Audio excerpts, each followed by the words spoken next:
outstanding, a world-class vision, a world-class this. I'm a real leadership geek, honestly. I've spent my whole career reading books and chatting to people. I just find the whole thing and the announcement, the way it's been announced, bizarre. If you could move away from a model where teachers are so intensely focused.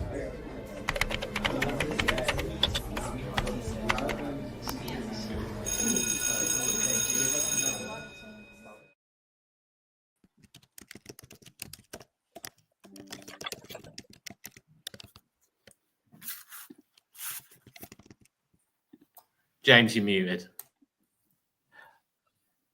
Welcome to Teachers Talk Radio, your go-to source for the latest insights and discussions in education. Today, we're thrilled to have a spotlight on the upcoming BETT Show, celebrating 4 decades of education excellence. So mark your calendars for January the 22nd to 24th at Excel London. And for more details, visit the official website at uk.bettshow.com. Now, today we're joining us by 2 distinguished guests who are going to play a pivotal role at BETT.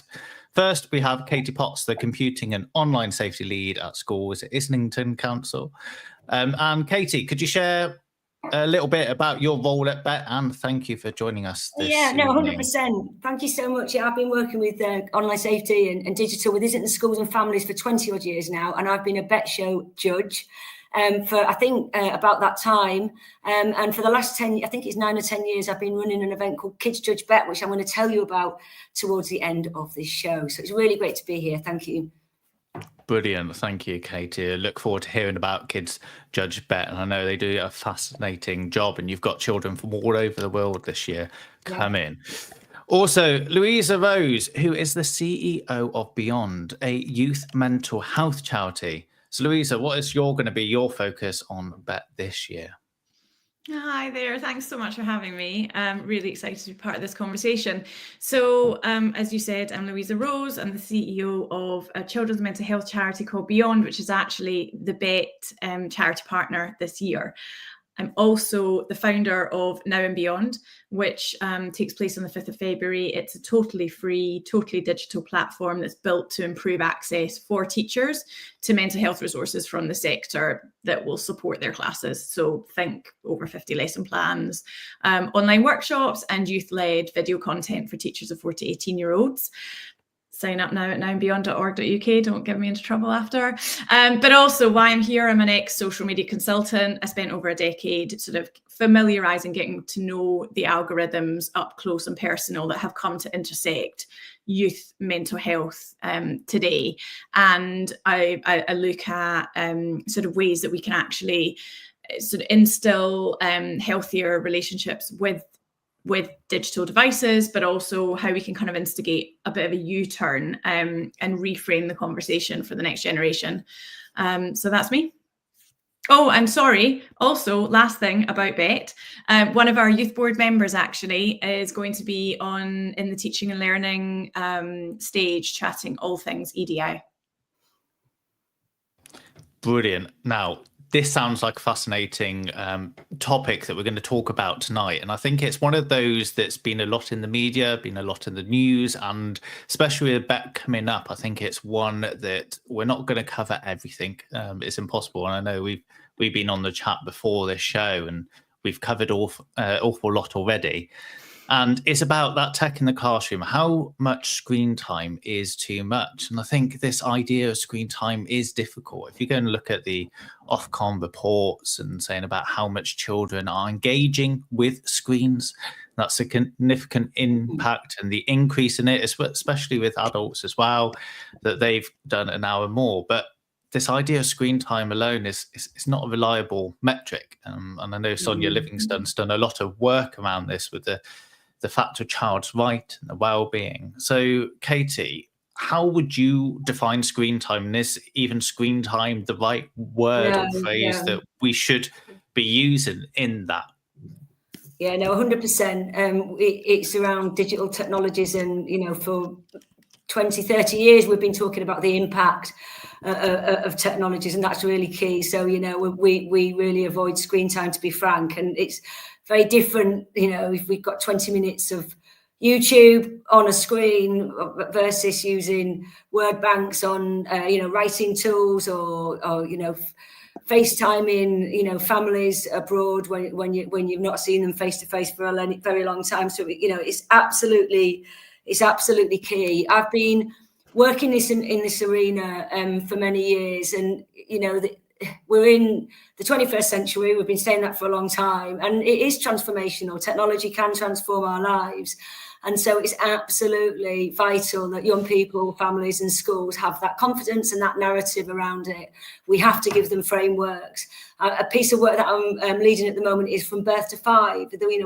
A lot of the schools that I represent are actually extremely concerned about the normalisation of YouTube, short reel content on small devices for excessive time and real risks and harms are being evidenced.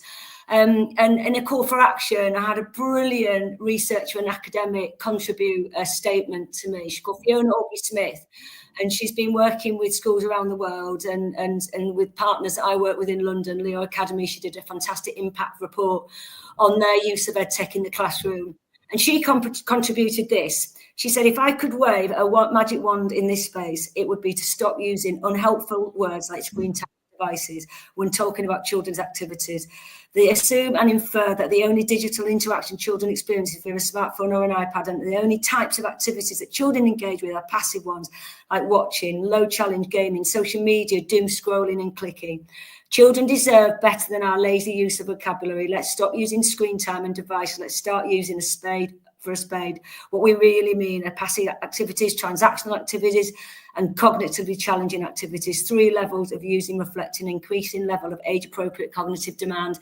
So she's bringing to the table a framework, and there's been many frameworks over the years. I started my job with the numeracy strategy as a maths teacher 25 years ago, and we had a framework there for the numeracy strategy. So, it's absolutely vital that we unpick and we provide the confidence for young people, children and families to choose, and to be able to have that digital diet that's rich and enhancing, and to dodge the McDonald's type of thing, to stay on the healthy tech, the healthy, impactful tech. And I think that key thing that Dr. Fiona Orby-Smith talks about there, about that 3 levels, we're not just consuming and passive. Actually, there is that level of interaction, that cognitive element of it, and also that being able to create and augment our reality beyond what is there traditionally. And I think when we talk about screens, often it is we just see the smartphone or we see the tablet. We don't necessarily say that actually the idea we've had interactive whiteboards in the classroom for the last 20 years. We've got Alexas, we've got Siris, we've got lots of other bits and pieces that are all the way out there in the world. And I think using the idea of screen is dangerous, and with where it's going is quite difficult because we don't know where tech is going. But don't you think that, don't you think though that, so just full disclosure, I'm very pro-tech, but playing the devil's advocate here and using the experience that I've had with young people, not least of all through the applications that we get to our charities schools program, which is where we deliver bespoke mental health support into schools through a network of approved suppliers. But the applications there and the young people that we're talking to are experiencing severe issues because of their relationships with smartphone and social media. And excuse my father, who has just started calling in the middle of the show. Hopefully you didn't hear that ringtone. And so I sort of just wonder, you saying dodge the McDonald's, but haven't we kind of just walked eyes closed straight into it? Because we have been talking about for the last 30 odd years, our relationships and having a healthy digital diet, but we have also walked straight into incredibly harmful algorithms that nobody has been prepared for not an adult nor a child, let alone the 10-year-old that makes up part of that 97% of under 12s that have a smartphone. So whilst the term screen time absolutely needs to be defined, and people need to be very, very clear on what they actually mean by saying screen time. Are you talking about educational devices, educational support devices, etc.? Are you talking about mobile phones? Are you talking about tablets? But I do think that it is part of a larger conversation around it. And I think it's a little bit too simplistic to almost say, okay, but let's not talk about what is actually making the headlines right now, and let's actually just focus on that, the sort of 100%. I mean, we've got a statutory keeping children safe in education, and we've got curriculum, digital literacy curriculum that's vital. And it does feel, you're absolutely right, we are firefighting at the moment, because somehow God knows how. I mean, I find it jaw-dropping. How is it normalised that 87% of under 5-year-olds are using short reel content on a daily basis, or those who are interviewed? How? I've worked in tech for years in education. My kids haven't had that experience. People in Silicon Valley famously don't let their children near tech, and I've been very privileged in that I've been able to structure and nurture a really focused use of technology in the home, and we've dodged the social media. But you're right, a large percentage of families, TikTok, Snapchat, really grossly designed, highly addictive, aggressive algorithms have been normalised, and it's jaw-dropping how that's happened. But I would hazard though, an idea as to why or how that has actually happened. And I think that it comes back to the need for a flexible and responsive education, flexible and responsive educational approaches, right? And curriculums and government policies. We are not nimble enough as a society, not in the NHS, not in the education sector, health at all, to be able to respond as quickly as one needs to, in order to create policies that will protect the minds of young people. But actually, fundamentally for me, I believe that we shouldn't be saying no tech. We should be saying, here is the information, and let's teach you how to navigate tech safely and how to enjoy those healthy habits. But crucially, in a way that brings all types of community to the table. Because the second that you start to use a very sort of blanket idea that it's absolutely easy for parents to stop their children from consuming this short-term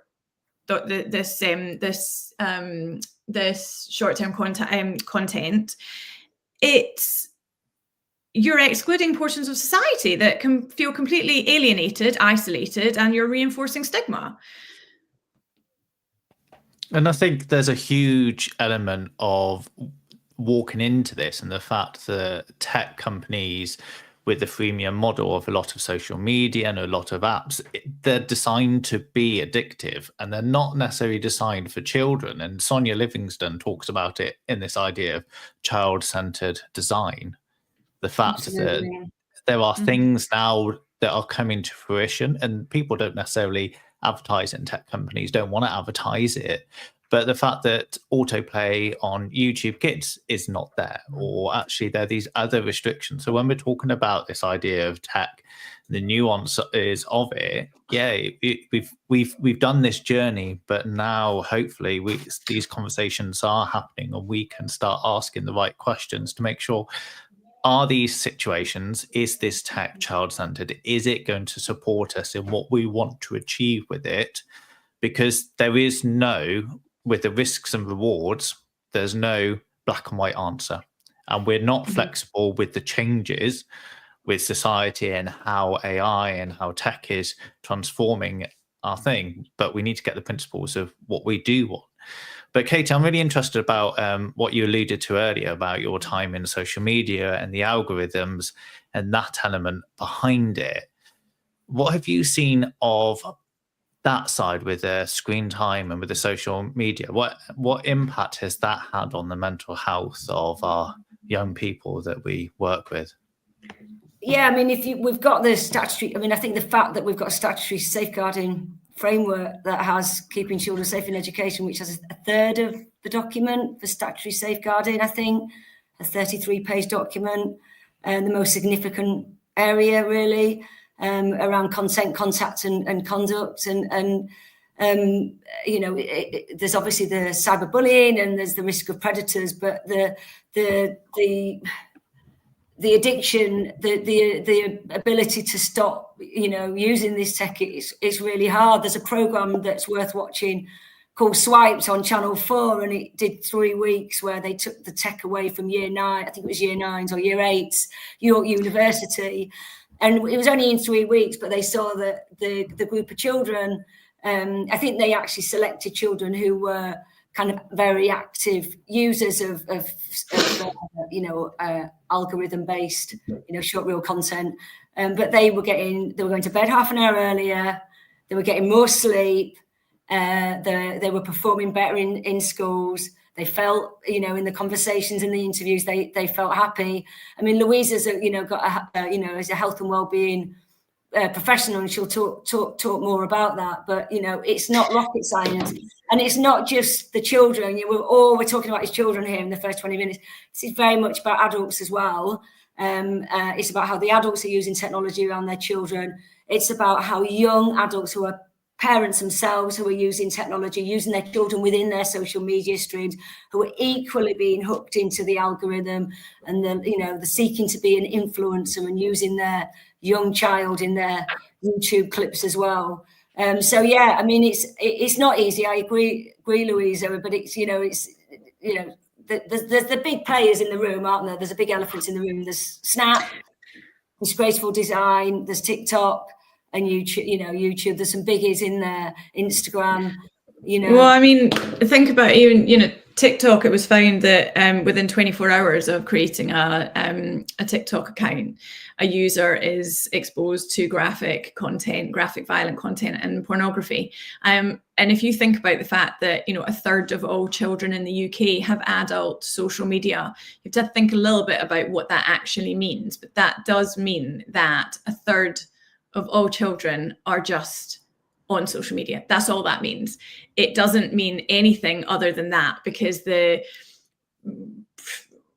for want of a better word, the arbitrary selection of the age 13 was not determined because of the cognitive ability of a 13-year-old to critically assess the content that they're exposed to. It's because that is the youngest age that a company can collect data on you. So we're not talking about children having access to adult content or adult social media. It's just social media, and it is all that bad, right? It's being tailored for children who are just over 13, over the age of consent, in terms of marketing. I think you know, in terms of what we're seeing played out, and you know, on the front line, and certainly with young people and their mental health, we have self-harm has skyrocketed. Suicidal ideation has skyrocketed. Cyberbullying makes up about 84% of all bullying now.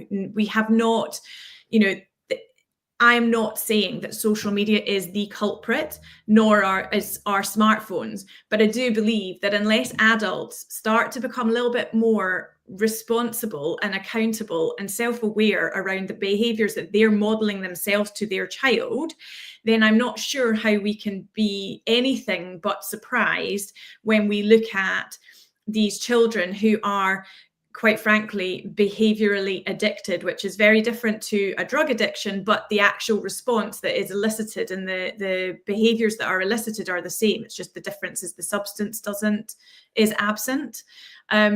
But I'm not sure what we expect otherwise. So I think that, you know, whilst it's not the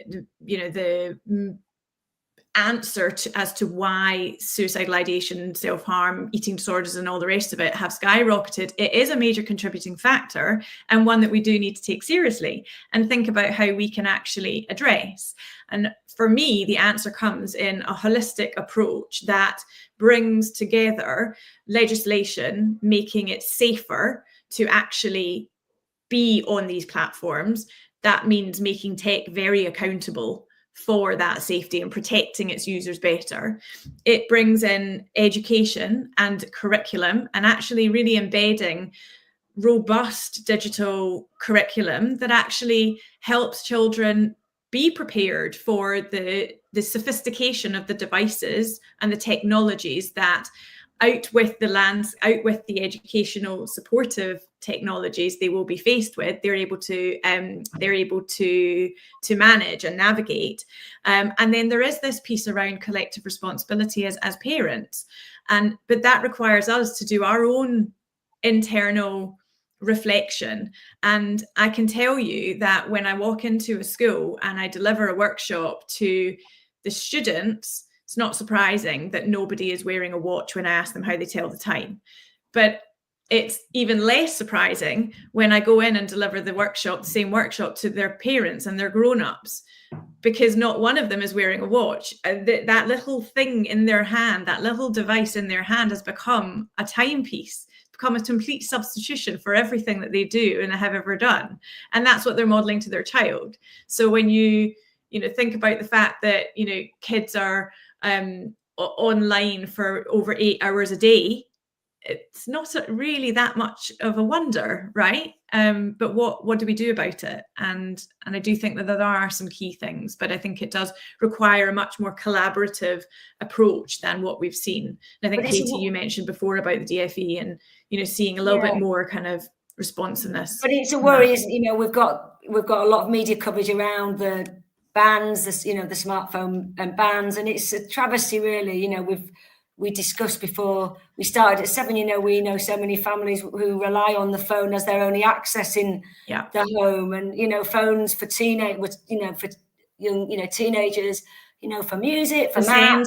But even the SEND community, for even just forgetting mainstream, think about the communities that you're actually excluding by saying, everything's going to be okay if we just get rid of the smartphones from school. Yeah, but there's so many, the phone, that if used in the correct way, with the parental support and, well-designed apps, it's extremely useful. Yeah, I do think we're a world, I do feel like we're a world away from that, though, because we don't have well-designed apps that young people are socializing on, and we don't have the necessary parental controls that we actually need, because the number of children that are actually getting around it. Yeah, it's too hard. I mean, I've kind of led with an iron rod, or whatever the saying is, in my, because I'm digital lead for the council, so I've my poor kids, they're like, oh my God, you're like a bodyguard.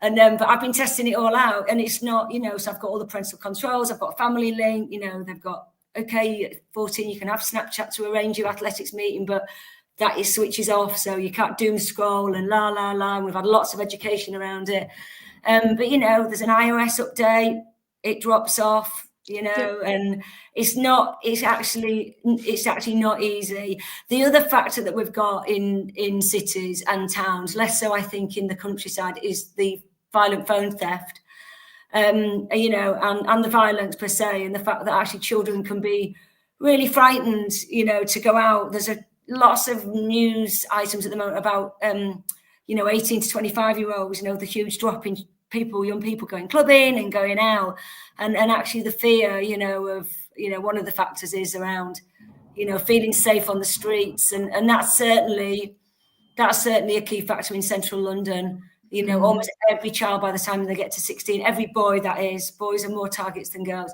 have had an incident of their phone being stolen. But that raises a really interesting point, doesn't it? Because I am often, one of the first questions that parents will say to me is, okay, well, keep them safe. Yes. Yeah. So they need to have a phone on them because it needs to keep them safe. Yeah. And well, actually, and I don't quote me on this because I haven't done my research on this bit, but non-phone related crime, street crime, I'm not sure as to where that lies. Looking back over the last 30 years, has it increased? Has it decreased? Has it stayed the same? Because I would sort of posit that that it almost makes you far more vulnerable if you're holding a nice fancy iPhone in your hand than if you've got,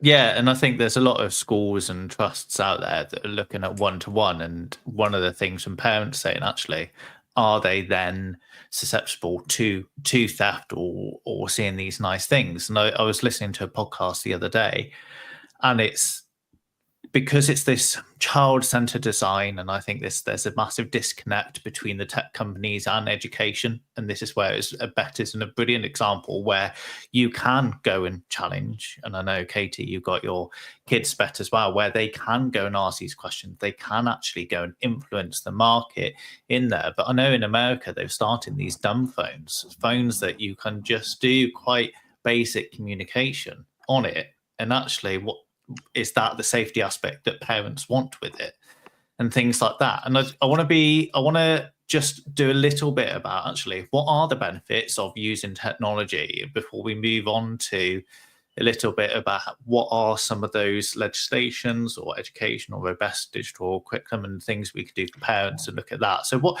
are some of those benefits that you have seen then, Louisa, with using technology? And how is that beneficial, but also, in that realm? Well, it's definitely a double-edged sword, because whilst social media, particularly in smartphones, and I'm obviously centering more on that because that's the world that I'm in, have had fatal outcomes for more young people than we could have possibly ever imagined. It's also an absolute lifeline for others.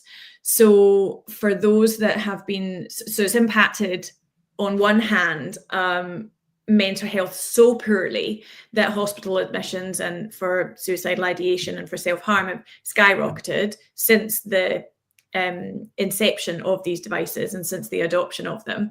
But at the same time, it's also become an incredibly supportive and safe community space for those who are experiencing poor mental health, because of potentially they are navigating the world as or questioning or being curious around their sort of gender and sexual identity, and they're finding that there are communities online where they can be completely vulnerable and feel safe in doing so, and that have been supportive in a world in where in the real world they haven't experienced that, and it's been detrimental to their mental health.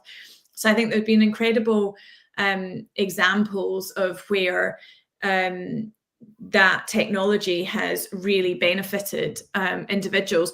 But it's also, you've got to think about, climate change and Black Lives Matter and the ability to really reach far with an idea or a movement is hugely powerful. I think with that also comes the onslaught of misinformation, and it's really important again there, and then that can massively impact on somebody's mental health. But I think it's this double-edged sword. So it does have some very, very clear benefits without a doubt, but it's about how we make sure that we are mitigating the negative impacts and just harnessing the positive ones. And for me, that's key. And that's where the sort of tips and hacks that I like to call it, that I share, come in, because it's around that. It's around harnessing the benefits of this.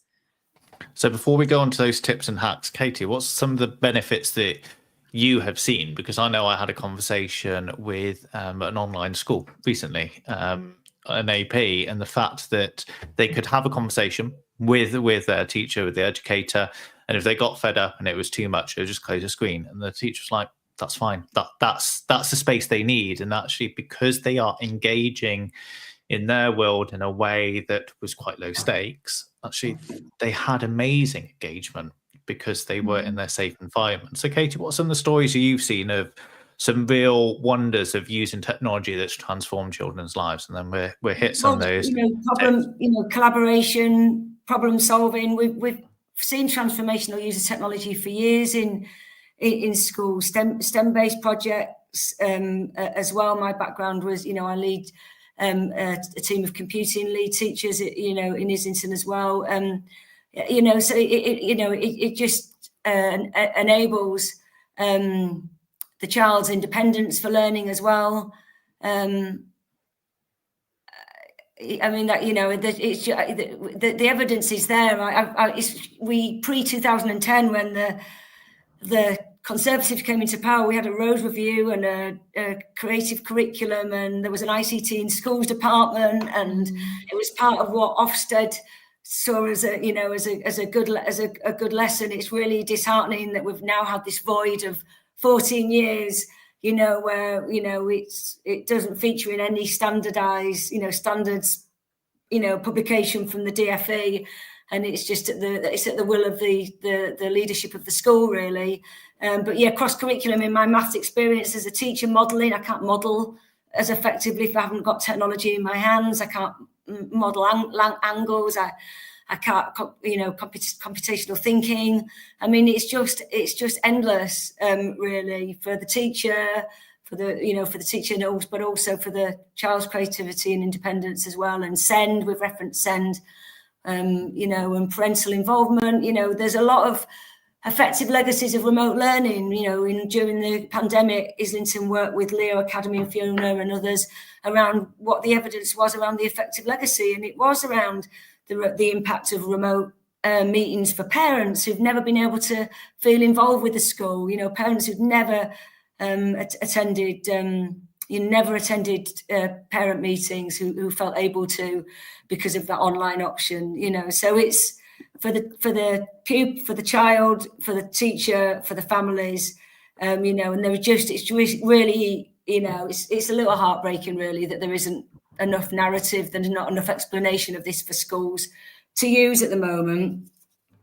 And it's a whole thing about this balance. And if you go and read the PedTech report that Dr. Fiona Aubrey-Smith did with Leo Academy and others, the conversations around literacy and the language that children use, and as well as balancing in this digital jungle place where actually the outside learning, the forest school, the conversations they're having, and handwriting and writing is still there. It's not using it as a complete replacement. It's using technology for where it's modelled right. And it goes back to your thing that you were saying earlier, Louisa, weren't you, about actually we need to model effective use of this as well. So I wonder what some of your tips and hacks are with supporting educators and parents with navigating children with screen time and through this.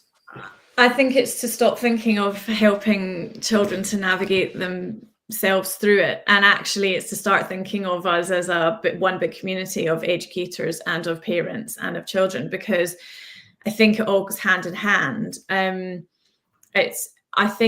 feel so sorry for the backlash that I know that teachers are getting right now and schools are getting because of that settings approach to digital learning and digital technologies in schools, because parents think, but if we're removing smartphones, why are we having such a heavy leaning on tech devices, etc., to support their learning? That can't be right. And I think it's about taking the parents on the journey with you. And I think everything comes back to helping individuals to have mindful interactions with technology.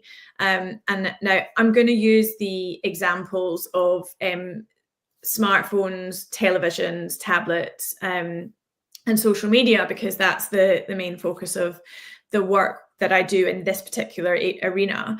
And I think it's about modeling good behaviors, not even just good behaviors, modeling the behaviors you'd like to see in others. So if you were to think about how many times you probably reached for your device as an adult, your phone device, your mobile phone, in one day, you'd probably be quite horrified at the number of times that was. And you can figure it out, you can work out through all the settings and whatever, but the number of times you picked it up, so on average about 200 times in a day. Now, if you think about how few people are actually wearing an old-fashioned analog watch, you can literally, mine is analog, it's not just a fake one, it's an actual analog watch. There you go. Is that a smartwatch though? No, it's definitely not. It's a analog watch. See, I only took it off because I was sat down at my desk. And I have a smartwatch, but I chose a smartwatch without screen deliberately. Okay. And but that's where I have both. And again, it's just to reinforce the idea that a screen isn't bad. A screen isn't a negative. It's just that we have to bring ourselves back to having mindful engagement with these devices and these technologies. So if you can start to depend a little bit more on an old-fashioned analog timepiece to tell the time rather than your mobile phone, then you are less likely to subconsciously land up sort of like 3 weeks deep into somebody's, feed and doom scrolling, like you were saying, Katie, the other day earlier on. And so I think it's about that, first of all, to try and break that habitual response to reach for your phone, because that's ultimately, as an adult, that's what your child is seeing, or as an educator, that's what your students are seeing, right? And then again, if you're thinking about the home environment, I always think it's very important to remind everybody that when we talk about these tips, they might look different for different families, and it's about taking what you need from it and making it work for your family's needs, if we're talking about the family unit. Because again, those from low-income families, single parent families, the SEND community, they all have very different needs for technology and technological devices in the home. But I think in an ideal world, it would be to move away from charging our devices by our bed, for, a million reasons, not least of all the quality of your sleep. But we know that that young people are suffering right now at the mercy of their devices at 10 p.m. at night, which is at a point when their brains will find it much harder to mitigate the impact of seeing negative content. And that is when the majority of calls to crisis services are actually being made. So it's actually about just replacing it with a good old-fashioned alarm clock, and seeing if you can do that. Now, for a lot of people, they have a phone charging in their bedroom because they feel we don't have landlines anymore. I actually do, and my husband was, I think, maybe about to divorce me over it, but I was adamant that we get a landline because I didn't want to depend on that. But that's not possible for everybody, and I'm very aware of that. So even if it's just moving it away from next to your bed to the other side of the room, that would be great, and that would be a first step. It's about helping young people and parents, in fact, probably crucially parents, to understand how algorithms work and how content is served to them, how content on these devices, not just on their mobile phones, but on Netflix and on YouTube Kids and YouTube and everything else, how algorithms actually work, and what information a user is actually serving to a platform that helps to ultimately, it helps that platform ultimately decide on what content it should show. Because I think often we're very unaware of some of the information that we are giving them.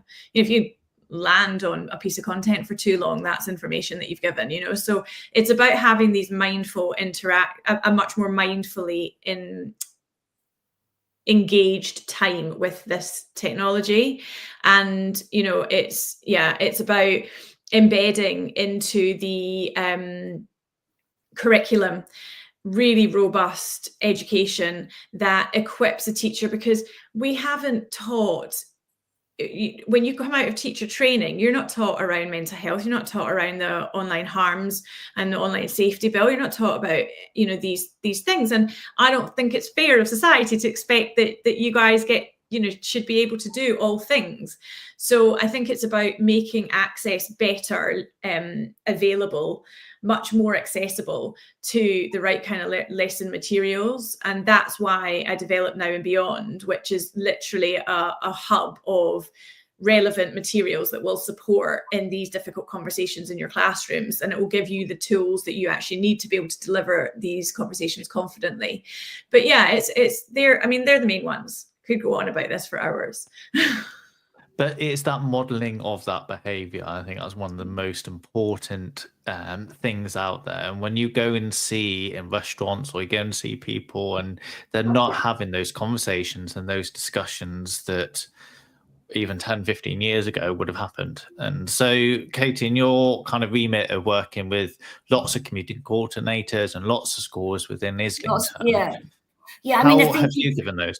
Go on. Yeah, I think it's around, every school, every family is different, and it's around scoping your policies and narrative around your values as a school or values as a family, because every school is different. There's a lot of brilliant expert subject leaders in schools. There's a lot of, not experts, but curriculum specifics that we need that are nuanced with technology. And so something that's been lost in the last 15 years is that narrative around why we're using technology in the school for mathematics, why we're using it in PE, why are we using the devices for SEND children. So I think really building up policy for school and communicating that really clearly with all families, but that's coming from the subject and the leaders within the schools, because that's been lost recently. It shouldn't hang with computing.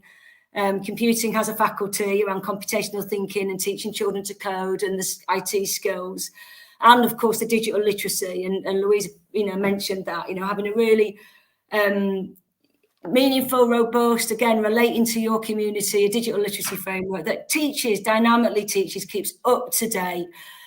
Digital literacy today, let's look at Los Angeles, let's look at those AI generated pictures tomorrow morning of the Hollywood sign going up. Where did you get that information?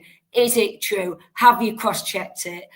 So really keeping that digital literacy lessons dynamic, but that's only computing dynamic, but that's only one part of the curriculum that a school delivers. So really bringing the experts, bringing all the subject leaders from the school together. And then for the PHSE and the RSE, and building confidence at home around habits, digital habits and non-habits. I've got a book here that I often use in sessions, Tiny Habits. There's one called Atomic Habits. It's about the displacement, when we are drawn in, we are sucked into aggressive algorithms and short reel content and scrolling and doom scrolling. What's being displaced? What aren't you doing? You're not learning to cook. You're not exercising. You're not talking. You're not playing. We're not in nature. Exactly, it's 100%. Yeah. So but teaching schools, families, parents, around that. Atomic Habits talks about stacking habits. But we do this right from the early years in our settings with staff and leaders and families, around the bedtime and meal times and traveling to school. You can do a journey without an iPad. You can do a meal time without an iPad. And then again, the digital literacy for the children, but the digital literacy for the families. Actually, why is TikTok so dangerous? Ofcom said 2 years ago, 17% of 3 to 4 year olds are using TikTok on a regular basis. 17%. Why is that dangerous? Why is short reel content? Why is, within 3 minutes, you've got violent content. If you're using your 3-year-old is using dad's phone in that moment where you need to get on with a job, but it's TikTok on the dad's phone. What's that algorithm going to be like? So really realistic digital literacy lessons for families as well. And, we've got charters in a lot of our schools. So if you Google Ambler Primary School in Islington, have got a brilliant digital charter. We're developing one for the whole of Islington at the moment, around milestones from birth, but what does digital look like? What is good tech? What are good habits? So developing charters that are edible, tangible, that people can relate to, and it includes practicalities around phone thefts, includes really fundamental things like PINs, owning your child's PIN number. The amount of times I'm dealing with a safeguarding incident where the family don't know the PIN of the child's phone. That is an absolute non-negotiable. So what are your safeguarding digital literacy non-negotiables for your families? And it would be things like that. And then Louise is building on, alarm clocks. Some private schools have bought every child an alarm clock, haven't they? There's quite well-known stories of that, but what are the fundamentals to build those healthy habits? What's good TV? Building that. A lot of our schools in Islington at the start of every year, in the Meet Your Teacher, they'll say, you're in year 3 and there's brilliant, horrible histories for did you know that? Or you're year 7.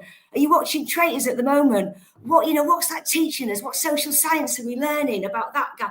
Really capitalizing, on the invested quality. We've got a big concern at the moment about the lack of investment in children's TV. In the Night Garden, gone. CBeebies, gone. Short reel content for the early years is the norm now. So really, as educators, building teachers' confidence, building families' confidence. So, building that narrative in the sessions with families around what good tech looks like, not just for learning and curriculum, but also TV, films, etc. I don't know what your favourite TV is at the moment. Mine's definitely Traitors. It's about to be Gladiators. No, but what I wanted to just pick you up on there on what you were saying about digital literacy stuff. I just want to let everybody know, because I think it's so important.